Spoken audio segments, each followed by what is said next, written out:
Guys, you know what's so funny? Do you guys want to see something so funny? I'm so proud of my son. I'm so proud of my child. Guess what child I'm talking about? Guess the child I'm referring to, man. You guys want to see?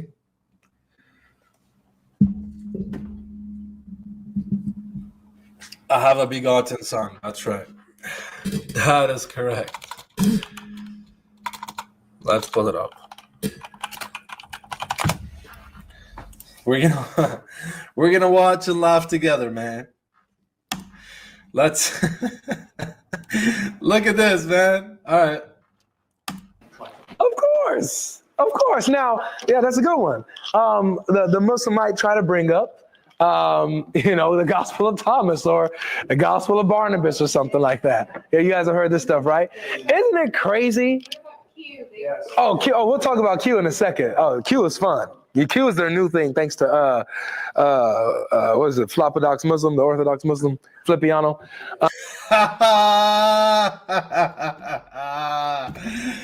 Oh my God, Logic. You are so obsessed with me, man. I know you miss your father, man. You miss Dada, don't you, huh? Look at you, brother. You're mentioning my name in front of your little cute audience, isn't that? Look, yeah, I got them spinning, man. They're having shubuhat in the crowd. So what about Q? Oh my God, the Christians are having doubts, man. What about Q gospel? Oh my days, man. That's funny.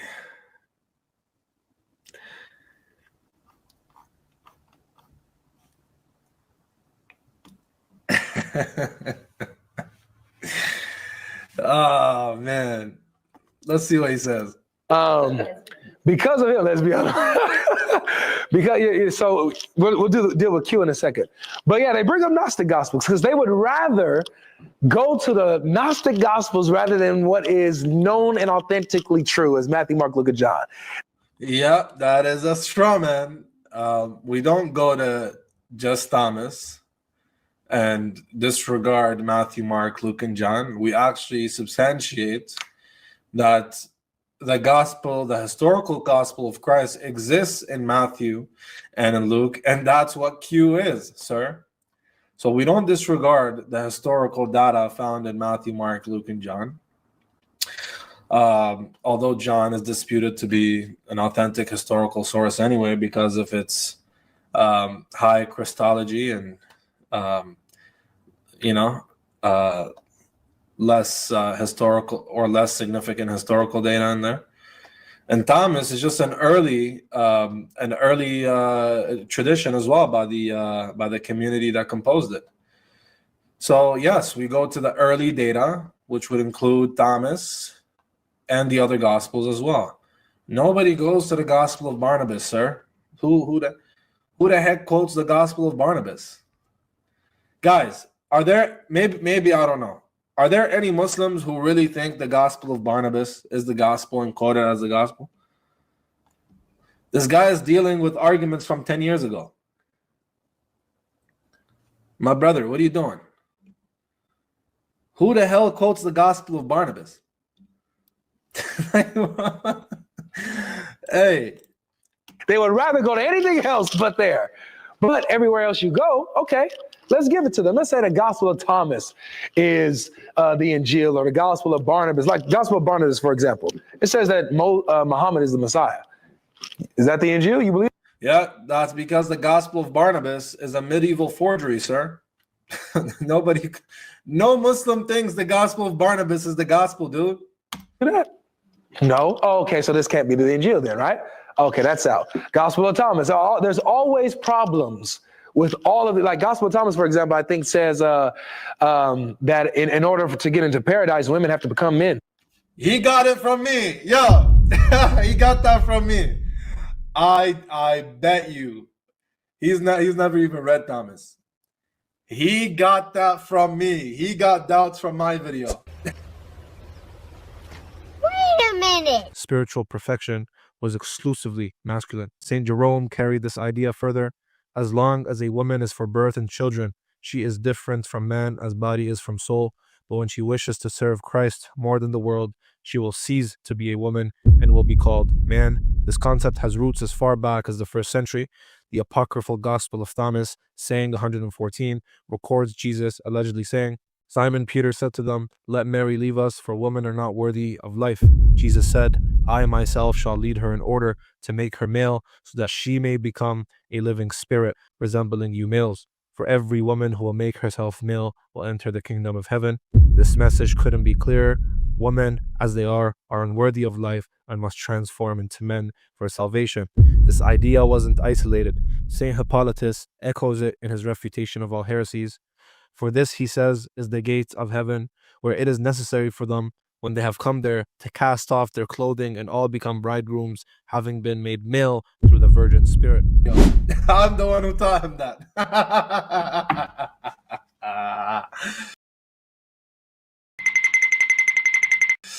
Hey, Avery, man, you learning from me, man. That's cute, man.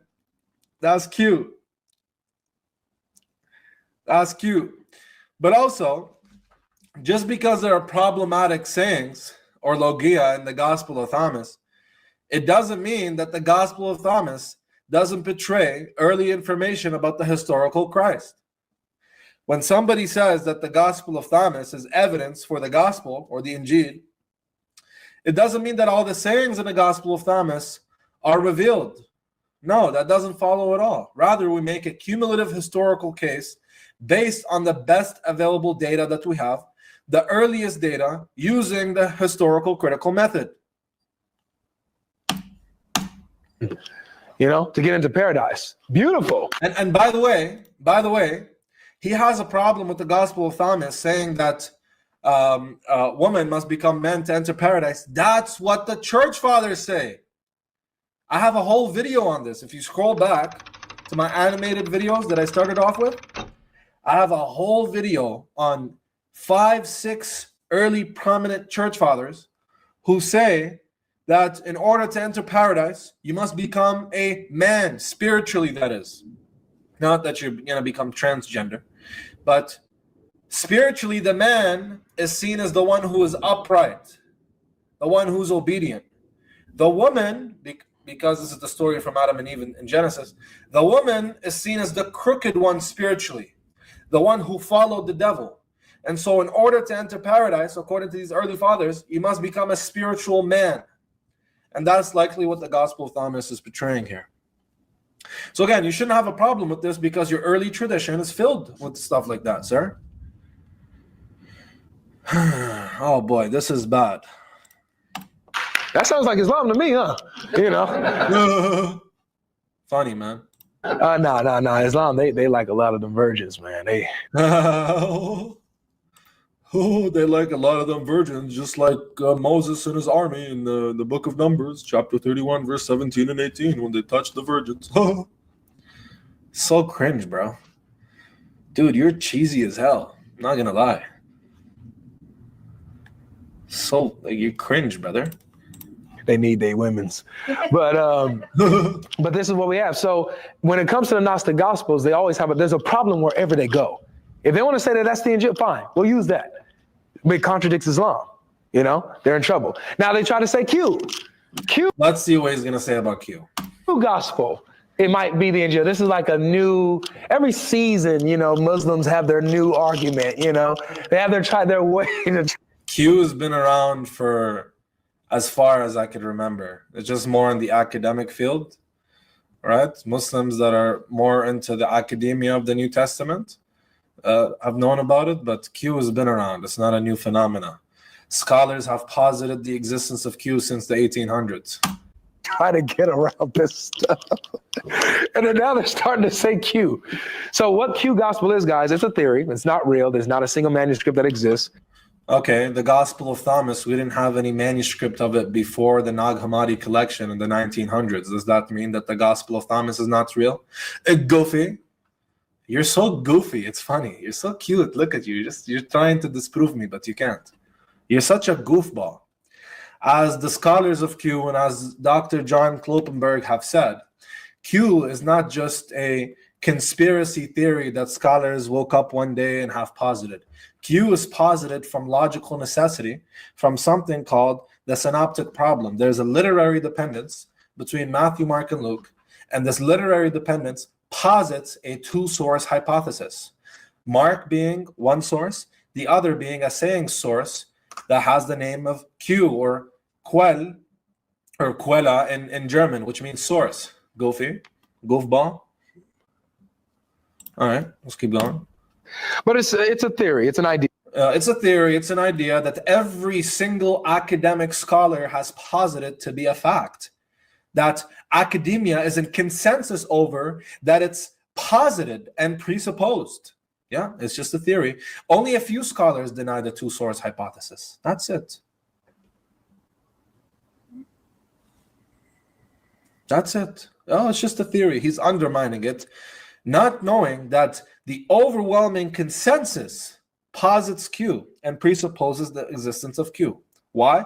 Because of its logical necessity. It's the idea that Matthew and Luke, they got their source from Mark. They're basically copying Mark's gospel, right? And so, however, there's parts of Matthew and Luke that they have together that Mark doesn't have.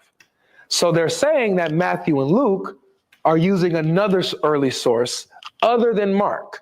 And so where Matthew and Luke agree, when they have the same story or the same sayings of Jesus that Mark doesn't have, they'll call that Q gospel. Make sense so far? What Matthew and Luke have that Mark doesn't, that's Q, theoretically, right? Now here's the problem. When we go to, let's say we grant Q, let's say, the Injil is Q. Well, I'm going to guess. I'm going to prophesy. He's going to go to the Q saying, either where Jesus says, the one who wants to follow me, pick up my cross and follow me. Or he's going to go to the saying in Matthew and Luke where it says that the Son has been granted authority by the Father and nobody knows the Father except the Son and nobody knows the Son except the Father. Let's see. Watch. Well, I might be wrong, but I haven't watched this yet. I'm watching this first time with you guys. Let's see if the prophecy comes through. Let's see. Q gospel. We don't have it, but it's Q, right? We don't have this early source. Anybody got the Bibles on you? You see? Watch. Wallahi, it's first time watching it. Anybody got a Bible? Go to Matthew 11 for me. Yep. I know you like the back of my hand. Matthew 11. Nobody knows the Father except the Son. Nobody knows the Son except the Father and those who He chooses to reveal to. You're so easy, brother. You're so easy. Let's continue, man. Example of Q. Matthew 11. And we're going to get to verse 27. Let me know when you guys got that, man. You got it? Okay, what does it say? Somebody read that for me. Slowly and loudly for everyone. The Father has granted all things to the Son. Nobody knows the Father except the Son. Watch. All things have been handed over to me by my Father. Stop there. No, don't stop there, Avery. Avery, don't take out of context, Habibi, please. Shish kebab, please don't do it. Don't take out of context, Habibi. You see, look, stop there, he said. That's Q. Muslims want to go to Q. All things have been handed over to me by my Father. So Jesus, in Q, that Muslims are starting to appeal to and say that's the Injil, says that he's the Son of God who owns all things the Father. That's not what it says. You liar. Let's go there. Ya kadab. Let's go there, guys. Look at this guy. He's a filthy little liar. I'm going to expose him. Does Matthew say that the Father has everything the Son has? Is that the context? Oh, we're going to find out. We're going to find out. You little sneaky liar. Good try. You thought I wouldn't catch on to you, Kadab. But we're going to see now. Watch this, guys. Let's read from verse 25. Let's read from verse 25. Let's read the context. You want to insert your idolatry in Q, but it's not gonna happen. All right, here we go. Verse 25. At that time, Jesus said, I praise you, Father, Lord of heaven and earth, because you have hidden these things from the wise and the learned and revealed them to little children. He doesn't actually mean little children, but he means from those who are little children in their knowledge. Okay, those who are not scholars and the wise and the learned. He's talking about, he's talking against the Pharisees now. He's talking against the judgment of the cities. Look, yes, Father, for this is what you were pleased to do. All things have been committed to me by my Father.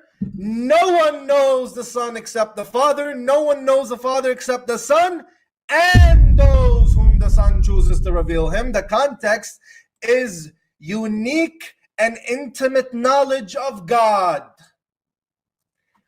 All things regarding knowledge, unique knowledge of God, has been given from the Father to the Son, and the Son gives it to those he chooses to reveal to him. You little wicked liar, you shish kebab. You see how you're such a deceiver, that you're deceiving your miskeen audience? Misakin, they don't know that you're a stupid bum. They have no idea that you're a straight ignoramus, a buffoon, and they're listening to you. You see? You see how you failed so easily? Is that all you have against Q? Is that all you have against Q? Since you're gonna grant us Q, Mr. Avery. Guys, Avery loves his red skirt. If you know, you know. Mr. Avery, red skirt lover, if you're gonna grant Q, then can you please tell us, according to the principle of best possible explanation, why is Q silent on a crucifixion narrative? Why is Q silent on a passion narrative? Why is Q silent on any highly Christological claims? Why is Q silent on substitutionary atonement? Why? If Q is earlier or as early as Mark and composed, according to scholars, by a Galilean Jewish Christian community, then why is it free of substitutionary atonement, free of semi-divine claims, and free of a passion narrative? You won't find it. Rather, it supports and conforms to the earliest data that we have, that is the Didache, that is the letter of James, and that is those who believed in the succession of James the Just and followed after him. And this data confirms to us the historical Christ, preached the kingdom of God to come, did wonders, signs, and miracles, claimed to be a Messiah and a prophet, and did not preach substitutionary atonement. That's all you have. That is all you have. That's upsetting, man.